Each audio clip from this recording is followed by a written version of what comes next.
Simple messages on the book of Romans. We are now in chapter 4, the justification of sinners. Our scriptural text is from Romans chapter 3 verse 21 up to chapter 5 verse 21. There can be no happiness, no peace, and no joy unless we are right with God. But many are completely confused as to how this rightness with God is obtained. In the early chapters of Romans, sin is the big word. We have seen that every human being is inclined to do evil. We are sinful creatures. The first 2.5 chapters of Romans present us with the darkest picture of the human family to be found anywhere in writing. And so it is really with a sense of great relief that we turn from the sad story of man's sin and shame to the good news of God's plan of salvation. Salvation may be broadly defined as deliverance from the ruin of sin. God saves man in 3 stages. He justifies us, delivers us from the guilt of sin. He sanctifies us, delivers us from the power of sin. He glorifies us, delivers us from the presence of sin. We look now at God's method of justifying sinful men.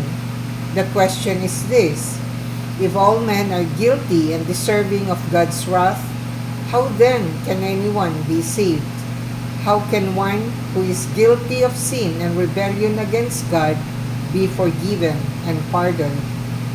Certainly, this is the most important question that any person can ever ask. It is good to be able to declare that the most complete and satisfying answer to this question that can be found anywhere in the world is given in the chapters of our lesson today. The phrase to justify, as used in the scriptures, is a translation of a Greek word which means the act of God in declaring a sinful man righteous because of his faith in Jesus Christ. Bible justification is not the same as forgiveness. You and I may forgive a man for the wrong he has done, but we can never justify him. A man may steal from his neighbor, and if he gets caught with the stolen goods and is later condemned to a prison sentence, his neighbor may forgive him, but the man who stole is still the thief. He is still guilty of having committed the crime. One who is justified, on the other hand, is not only forgiven, but he is actually declared to be without guilt. God not only forgives the sinner, but he also justifies him. He declares the sinner to be without guilt.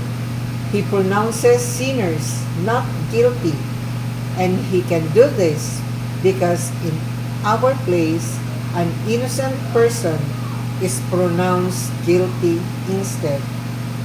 And thus, when we are justified, instead of standing before God guilty and condemned, we stand before him acquitted, treated as if we had never been guilty.